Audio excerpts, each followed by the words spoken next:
I'm going to show you using chat to plan your retirement travel. And before you click away thinking this is too complicated, I promise. If you can use a remote control, you can do this. Let me prove it. You might wonder why using chat to plan your retirement travel is worth your time. Here's the short answer. It saves money, keeps you connected to family, and protects you from scams.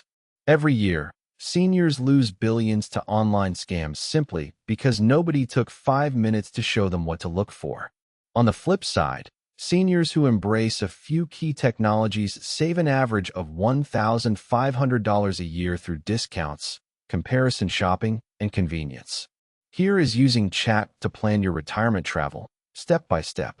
I'm going to break this down so simply that you could teach someone else by the end of this video. First, let's look at the main screen or page you'll see. Notice the key buttons or links, usually in the top right or bottom center. I'll show you exactly where to tap or click. Take your time, there's no rush. Pause this video at any point and follow along. When learning using chat to plan your retirement travel, most people make the same few mistakes. They click on things that look official but aren't. They enter personal information without checking if the site is secure. They download apps they don't need. Here's how to avoid all three.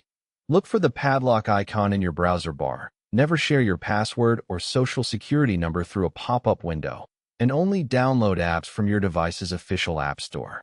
Here's your homework for using chat to plan your retirement travel. But don't worry, this is the fun kind. Try doing this one specific thing today. Open the app or website we just talked about and spend 5 minutes exploring. Tap around. You can't break anything. Then, show someone else, a friend, a grandchild, a neighbor. Teaching is the fastest way to learn, and you'll be surprised how good it feels to be the one showing someone else how it works. If this helped, subscribe for more straightforward tech guides. No jargon, no assumptions, just clear steps. What tech topic should I cover next? Tell me in the comments.